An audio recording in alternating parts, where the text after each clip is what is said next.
Hello, everyone. I'm Matt Mitrovich, the alternate historian, and I'm here with my awesome wife, Elena. Say hi. Hi.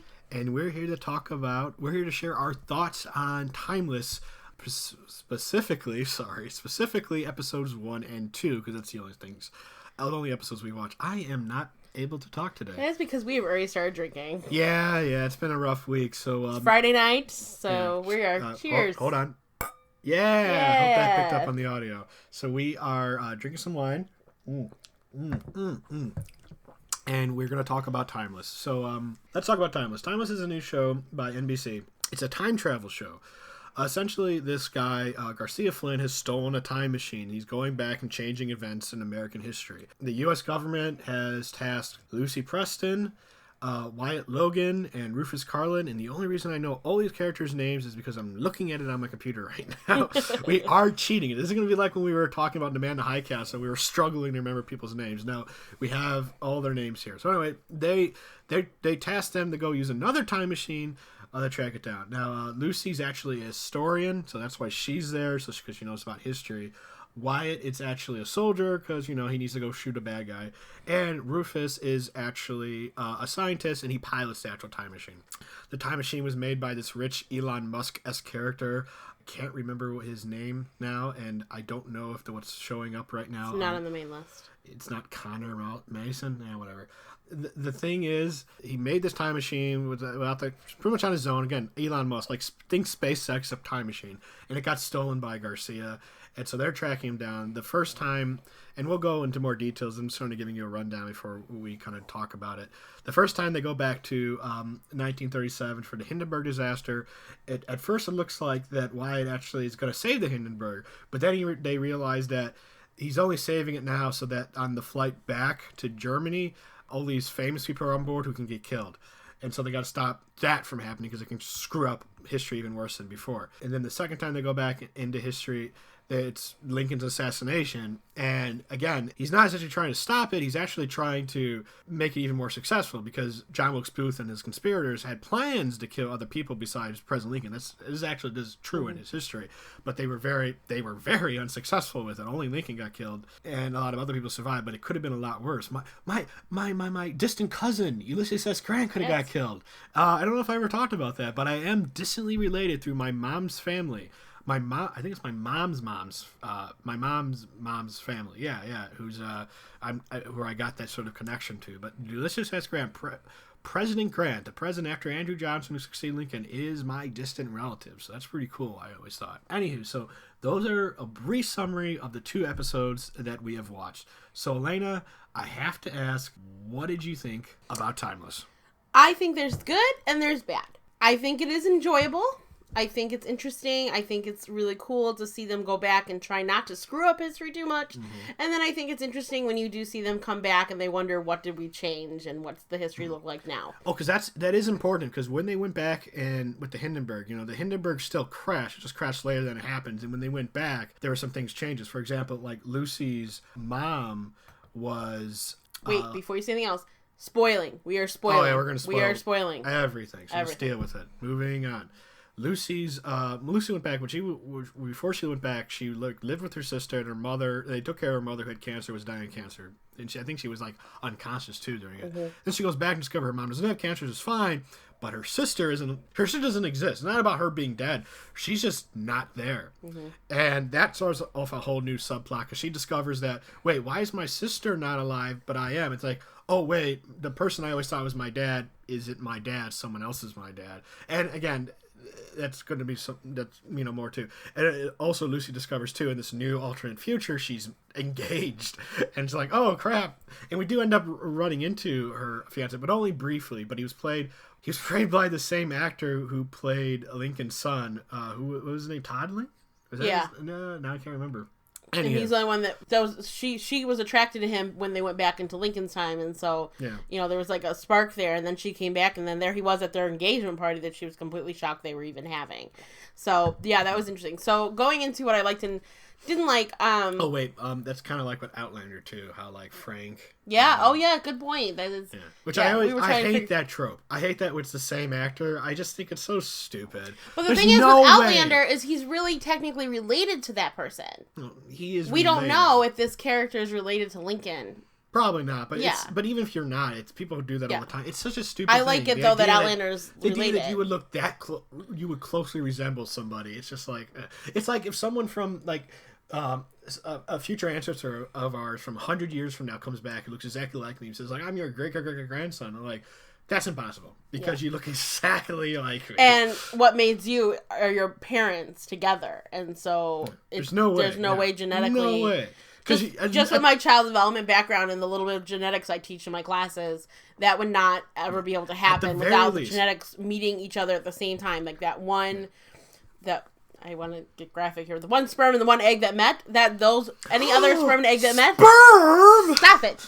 The other ones that meet, if a different sperm met, you would look completely different. That is how it works. I teach biology, a little bit of biology in my classes, and that's part of it. Weird. This is getting weird. Okay, but I'm saying why it wouldn't work. Let's go back to why you like Timeless, or why. Well, I mean, I was really excited about seeing it. One, because I just thought like, oh, this is something that you would enjoy, and we're always looking for things to watch together. Mm-hmm. And second of all, it just didn't look too complicated where I wouldn't be able to understand or would be too crazy, because in the evenings I don't want to be thinking that hard. I want to be able to relax, and so watching something that's just fun and entertaining and exciting and thrilling is just, it's nice to watch in the evening and not think about your troubles. And I do like that it's causing me to go learn, and I'm embarrassed to say I didn't know what the Hindenburg was until the first episode. Oh, the humanity. And so the reality is it made me go and try to find out it made me at least ask you questions on what that was about. And because I didn't know what it was. Obviously I knew what Lincoln was, but I didn't know, in the Civil War and stuff, but I didn't know about the Hindenburg. So that was interesting. What I don't like is I feel like anytime they go back in time, it looks a tad, I don't want to say cartoonish, but it looks very, just cheap. And I don't know if it's because they're starting out and they're like, we don't know how many episodes we're going to get into this and if this is going to continue. And so maybe they're thinking, let's not spend a lot of money on sets and stuff like that we're only going to use once. Because, I doubt they're going to be going back in time over and over again to the same places, because there's a lot of history that they could get away with covering. But I just feel like it looks I feel like the costumes look authentic, at least from my little bit of history of fashion, that college knowledge. Costume-wise, clothing looks authentic, so they don't seem to be having too much trouble there. But I do believe that the sets look a little cheap, and maybe that'll get better. I'm sure it's sort of like season 1 of Game of Thrones, where the big battle scene, at near the end of the first season, Tyrion was knocked out, so he didn't see it. So it's like, oh, that's why we didn't film the battle. But I'm sure they did that because they didn't have the budget for it. That's why in later seasons they have these big epic battle scenes, because guess what? They got a ton of money. Right, that's what I'm thinking. So I'm thinking if the show is a success and people are into it, which I think they should, because I think the storyline is great, hopefully things will start to look better. So like I said, I'm particular about costumes, and I'm particular about them, how would people really live like back then, and that kind of thing. And so based on just my history of fashion knowledge that I remember from my college classes, it looks pretty authentic clothing wise, but I would be concerned about it still looking cheap later on. So that's what I think. My general opinion of Timeless is that it's a solid okay. I like it. I like how the fact that they are changing history. Technically, it's small. You're not going to see major changes, but it seems like they're leaving it open for the fact that there might be major changes. Because I did like how in the second episode, they were when they're talking when they're back and during Lincoln's assassination, they were talking about why don't we just save Lincoln? And Rufus, who is African American, is the actor who plays him is African American, and the character too. Yes, he was saying things are really shitty for African Americans, and maybe they'll be better if Lincoln lives. And Lucy made the arguments we can't save him because we don't know what's going to happen. Things could be a lot worse, so we have to keep history as much as track. It's and I'm going to paraphrase a little bit because I don't remember the specific line she said, but she's as bad as the present may be, it's ours, and we have to fight to defend it and keep it. And you know what? See, I done a recent video on this channel where I talked about like what if Hitler didn't exist, and I did kind of make mention. I made mention this before in other places too. I think Amazing Stories. I wrote a whole article about it. How I wouldn't probably go back in time to kill Hitler because yes, he was a horrible person. He did a lot of horrible things, and the world would probably, maybe in general and theoretically, the world would be a better place without him. There's always that fear that something would go wrong. That by killing Hitler at some point before he came to power would lead to someone who is even worse than him, but also more competent, so that the Nazis win. And then it's like, it's that fear that sometimes makes me worried about stuff. And so I kind of sympathize a lot with Lucy and her philosophy, even though she struggles with it too. This is, it is the right thing to do, is to defend the timeline, because it's that line. It's like, better to deal with the devil you know than the devil you don't. It's like, yeah, it's, you just don't know what could happen, and it's that uncertainty. You just don't know what's going to happen, so you don't want to risk it, and that's kind of true. I mean, like, well, and here's my other question. So about that. So like, if they're then, when they come back, they're checking to see what's changed, right? And they're talking to people in that room where the time machine comes back about what's changed. But is everyone else's brain like just switched to the new facts? Yeah. Or do they all know, like, oh, something changed, or, you know what I'm saying? Like, no, like she knows something changed. Yeah. Everyone in the room knows something changed. Yeah. I gotta say, here's the thing. With time travel, there seems to be a general trope that if you travel through time, you're pretty much immune to the effects of time changing. You see this a lot. Like a famous example is Back to the Future. Mm-hmm. Marty goes back in time, but he has no memory of the new timeline he creates after the first movie. But everyone else knows, is set. Right, because she doesn't realize what her sister is. Stop. I'll explain it. You don't need to remind me the story. But I'm not. How can you agree if I'm not done yet? All right, we're not going to have this conversation. This is what happens when Matt drinks too much. He judges how I talk. Oh, stop. We're so in love. So that's always a general thing, because here's the thing, because usually the way it works is that they don't know where Flynn is. That's his name, right? Let me check it out. Yeah. They don't know where Flynn is with his time machine, but they always know when he is, so that's how they can track them. But that's always been something bothering me. And again, this bothers me a lot. Any kind of shows, books, whatever involving time travel is the kind of internal consistency. You would think that if Flynn went back in time, you would immediately see the changes because they'd be changed. He already would have done whatever he was set out to do. Because time is, the passage of time is irrelevant when it comes to time travel. So, but they're always talking about like how, we have to go back soon because we don't know when Flynn's going to change things. Like, it's irrelevant. He should have already changed things because he already went back in time. It doesn't matter if it takes them 2 days to actually change history. It's irrelevant when you're 150 years ahead of it because it's already happened from your point of view, which is, again, it's a very... So you're basically saying the show is then useless. No, other than entertainment factor. No. Yeah, well, yes, it doesn't the way time travel works in Timeless is doesn't make a lot of sense because, again, time is irrelevant. I always thought it's weird too. Like in the first episode, but right before they come back after fighting Finn with the Hindenburg, you see all the characters in their little lab area, like just sitting around bored, waiting for them. And again, I'm just like, why is time passed at all? It's time travel. It's irrelevant. As soon as the time machine disappeared, it should have came right back because there was no reason for them to come back an hour or so later. They could have just came back the second after they disappeared. So it's like they're setting themselves to come back at the time 2-3 hours, a week later, whatever it is. It's kind of weird. Well, I mean, Hindenburg's probably a bad example because I think at least 12 hours. Yeah, it felt like just a night. But the Lincoln one was a couple days. And yet, the Lincoln one wasn't as great. It looks like time didn't pass that much, but time is passing in the present. So again, why is the time machine? If you look at Timeless logically, it doesn't make much sense. It really doesn't. But then that's an issue for a lot of time travel stories, and it's hard to really do a good one. So if you have to sort of like just suspend your disbelief and just enjoy it as sort of an action adventure story set in time. And as an action adventure story set in time that does allow for some alternate history, just for right now, some small changes, mostly just to the characters' life and not to history in general, it's not bad. But it's not the smartest show on TV. And there's other issues too, but I know you want to interrupt me, so go ahead, interrupt me.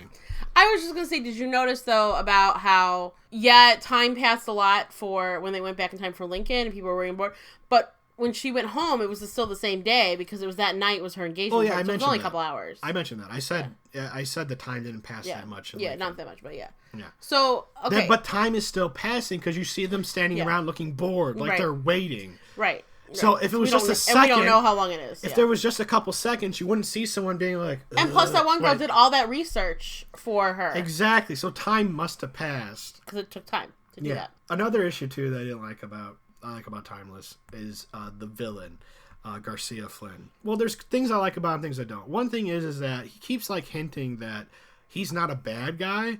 And then he even talks to Lucy, saying like, when this is all over, you're going to be working with me, because what I'm trying to do is the good thing. It's like I'm not a villain. I'm trying to save America, and I'll get on to why it's important, why that is both. Well, I'm a little critical about that statement, but I want to get to the more just general trope. You see this kind of villain all the time. The one who says he's a good guy, and that actual heroes who don't have all the information, the actual heroes who are doing the bad thing by trying to fight him. This kind of trope everyone thinks they're the good guy. Well, true. There's in history, no one thinks they're a bad guy. Everyone thinks they're doing the right thing. Again, bringing up the Nazis, even they thought what they were doing was right, quote unquote. It's always history though who's the final judge between who's the hero and who's the villain. But even then, there's still a lot of grays. Even people we admire have skeletons in their closet, for lack of a better term. The problem is, though, oftentimes you have these villain characters who talk about, like, oh, I know the truth. I am the good guy, really. If only you knew. And always all I want to say to them is, like, why can't we know? Why don't you just tell us? Why is it so hard for you to be so vague and cryptic? Why don't you just say it instead of like, if you knew? It's like, yeah, if I knew, so why don't you tell me? Then we wouldn't be doing this. It wouldn't be much of a story. It was a lot of heartache, a lot of trial. Yeah, just tell me what I should know. My question is, do we know his end game, Flynn? What his purpose is? Have we? Did I miss that? It's only 2 episodes, so no. We just felt like we didn't know. We don't know any reason why that he has stolen a time machine and he is traveling back and forth to different periods of time. The Timeless is definitely following the whole mystery box style of storytelling. I just want to make sure I didn't miss anything, because the first episode we watched, I was a little sleepy, so I wasn't completely fully They're engaged. not going to tell you the entire story in one episode. I know. I just want to make sure I didn't miss something. Every twist and turn. Right. I just want to make sure I didn't miss anything. Bad story. Can we get on that thing I mentioned about when I listened to this other podcast that was reviewing it as well? About I don't think we mentioned that till now, so go ahead. About Rufus. And about the issues he has with going back in time to times that aren't going to agree with him. Because, Rufus is, as I mentioned before, African-American. And let's be honest, despite what certain people in this election cycle like you to believe, America has not always been a great place for African-Americans. Not at all. Well, right. And I think one of the issues is they're not addressing the fact that it also wasn't very good to women either, and Lucy seems to just run the roost and get to do what she wants without a problem. And they're being very authentic with Rufus. Now, the podcast I listened to this other podcast that was talking about this show, and they were mentioning how they felt that they could just say, oh, he's our driver, or he's our this, and with the two white people, and then it'd be fine. But, and you said that might not work as well, but whatever. The thing is, they were saying that there are ways that they could have accommodated a little more. But, they're not making a big deal at all about Lucy being a woman. And so they're not playing on all the ends. They're only addressing the race issue. And let's be honest, even today, women still aren't completely treated equally. And we don't need to get into that debate either, technically. But I'm just saying, they're not being authentic to her position. Some of what you're saying is that they're doing a good job addressing the racism of past eras, but they're not doing a great job of addressing the sexism of past eras. Lucy, despite the fact that she's a woman, doesn't seem to have changed any of her interactions with the past. She seems to act, and no one treats her any differently despite the fact that she's a woman. Right. And I kind of agree with that way. She apparently, okay, this is probably something that wouldn't have happened, but then again, I don't know for sure. I'm sure there's somebody who might correct me on this, but when they were back in the 1865, and she just went into a room with two men who she wasn't married to. Yes, this is exactly what I was thinking. You would think that someone would raise an eyebrow or say something. Yeah, a black man and a white woman. Like, where are they going? Are they married? Are they not married? That would have been an issue back then. It would have been a serious issue. And no one batted an eye. And, nowadays everything happens. But I'm just saying, like, back then that would have been huge, and no one cared. I completely agree with you, and that is a criticism. And again, I feel like we're saying more criticisms than good things about this show. But we're having fun. We are having fun. We do enjoy it. I do want to see the next episode. I mean, it's on Hulu, so I'm probably going to watch it when I feel like it and not when it's on. But all things considered, it's a fun show. I don't watch it and be like, annoyed or something like that. I watch it and I'm like, I'm curious about what things are going to be different. Where are they going to go? I mean, we wouldn't be recording anything if we didn't like it. We would have given up after the first, second episode and walked away. And I get the feeling sometimes that the writers of the show, at the very least, might actually read alternate history. Because in the second episode, when they're with John Wilkes Booth, Flynn is trying to give John Wilkes Booth like a modern, like semi-automatic handgun. And I got a strong vibe of Guns of the South by Harry Turtledove, which, Elaine, you probably don't know about this, but it involves South African time travelers going back in time to the Civil War to give AK-47s to General Lee and the Confederate Army so that they can win the war. And I just see that and I'm like, they must have read that book. Somebody involved in that show must have read that book. That just screams to me Guns of the South. So I feel like it's a good sign to see things like that, because I feel like maybe at one point we're going to see them go back to the present after doing something in the past and finding the world completely different. Which almost similar to, what did we watch? 11/22/63? Yeah. Where, like, that was a complete twist and change from changing one event, and that was, insane. So... Right. But after saying that and everything, I should go back to another criticism, and I should have mentioned this before, is that I'm getting the strong feeling that the only history that really matters to Timeless is American history. Now, in their defense, their primary audience is Americans. So, okay, you deal with Americans. But America is a young country in a world that had thousands of years of history. And I feel like... What do you want them to do? Go back to the Last Supper? Well, no, but I'm just saying there's so many things you can do, and it's not like America exists in a vacuum. Stuff that happened before America existed has an impact on it. Right. So, like, for example, it seems like Flynn is trying to weaken America at some point, and I have a theory about why later, but I just want to go on to this. So here's an idea. If you really want to weaken America, go back to, like, the colonial times. Make sure the British aren't as successful. Have the Dutch still control New Amsterdam, which is New York today. Have the Swedes still control New Sweden, which is Delaware and parts of Pennsylvania today. Have the Spanish have their territory farther north from Florida into Georgia or even South Carolina. Have the French more successful. I mean, like, and think of the crazy things. You go back to, like, where they are and suddenly everyone's speaking Portuguese. That'd be awesome. There's so many opportunities for just great imagination. So again, they don't need to go back to the Last Supper. They don't need to go back to ancient Babylon. But I feel like if they limit themselves to American history, they're limiting to what they can do with the show. Do you think they're just doing that right now just because it's easy to set up, it's easy to film, to pilot this? No, I just said why they're doing it. I'm doing it because the vast majority of their audience is going to be Americans. But eventually it might go broader. Probably, maybe not. I'm just saying right now their vast majority audience, the people they're probably marketing to, are Americans. I would say give it season 1, and then hopefully they would expand it to greater history for season 2. But I think I'm being a little cynical here, but I think the reason they're doing it more than anything else is because the people who are watching the show right now are Americans. And Americans, I'm going to be highly critical. Americans don't know history that well either, and they certainly don't know history that's not American history. I'll admit, I never took world history in high school. I never took anything beyond American history. Okay. I'm just honest. Yeah. So that's my, like, I feel like the show could be great if they just go balls to the wall crazy time travel.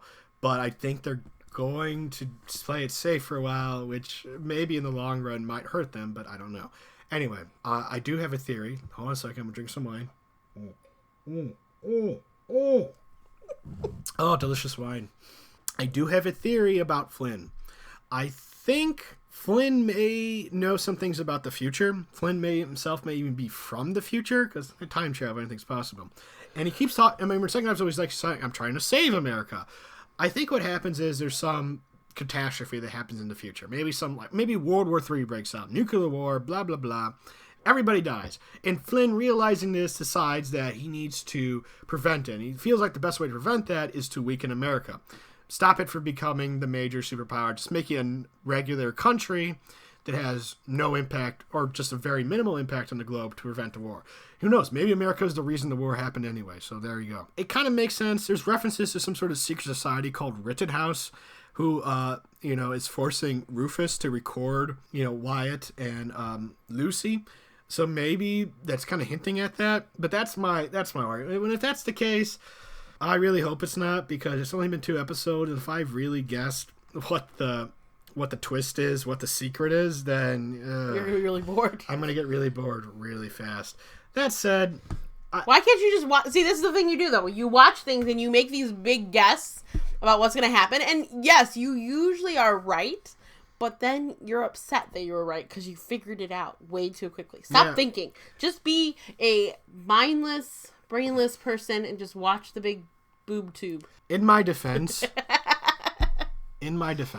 what's wrong with being emotionally invested in what you're watching? Because the alternative is not caring, which means there's no reason for me to watch it. I'm just teasing you, because if you didn't care, we wouldn't have these conversations. No. I understand you're teasing me, but the fact of the matter is there's people who would actually say that in all seriousness. Why can't you just not think about it? I see that all the time online. With people like, it's just a movie, it's just a TV show, it's just a book, blah, let it go. It's like, why? Why can't I care about this? Why can't I talk about it? Why can't I think about this? Why can't I question it? There's certain things you should let go, like a Disney movie. No. Suck it up. No. It's a cartoon. It's not even real to begin with. Art is art. It doesn't matter who makes it. It doesn't matter what the medium is. If it's art, it's art. Conform, and it should be... Matt, except one of us. One of us. We can have a whole discussion about... what Matt's problems are. About what it means to be a critic in a world where people don't want to listen to people's opinions. And yet everyone shares their opinions on the internet. It's an odd dichotomy. Okay, we're getting off topic, so we should wrap this up, because I do have a cheesecake in the oven I need to get out. She does have a cheesecake. So final thoughts on Timeless, go. I think it has potential. I don't want to give up on it yet. I'm having fun. I just want to see where they're going to go, because I do agree they should expand beyond American history. I hope they do that. I think that would even make it more fun. And so I'm just going to wait and see where this goes, and you and I can maybe review every 2 episodes and see how we feel every 2 episodes or so. Yeah, it's not a bad idea. My final thoughts, again, I agree. The show has a lot of potential. If they really just go crazy with imaginative about the sort of scenarios they create, both in the past and in the present, I think it'll be an awesome show that I think everybody should watch, especially if you love alternate history. That being said, my biggest concern is that they're going to play it safe. They're going to reuse a lot of old tropes. They're just going to stick to a very narrow brand of history, and I think in the long run, it's going to cause people to get bored and move on to something else. In many ways, Timeless, I think, is NBC's answer to The Man in the High Castle, who had that unexpected success. Point. They even won some Emmys, or 11/22/63 for that matter too. It's network television getting in the alternate history game, and on one hand, awesome. On the other hand, I'm not sure. Doctor Who-y too. Well, that too, but Doctor Who doesn't play that much alternate history. Anyway, wrapping it up. On the other hand, that's really easy to screw up. But I'm still enjoying it. I'm still looking forward to the next episode, and I hope you guys will be watching too. So, with those being our final thoughts on episodes 1 and 2, don't forget to subscribe to this channel, to share this video, to follow me on Facebook and Twitter. Also, we are adopting a child. Yay! I'll put a link to our GoFundMe page in the show notes in the bottom of this video. And I just updated our blog recently on where we are in the process. Yes, we're about a third of the way done with our funding. Yes, we are. So and help us. Finished please. all of our meetings, pretty much all of our meetings with our social worker, and she just has to come to our house. Yeah, which means we need to hose this place down. But then after that, we're so close. We're on the wait list. We're so close to starting a family, and that's pretty awesome. And thank you to everybody who listens to this, our thoughts on, who watches this channel, who have donated.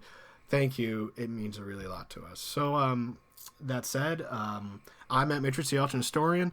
Alana, say goodbye. Bye. Bye, everybody.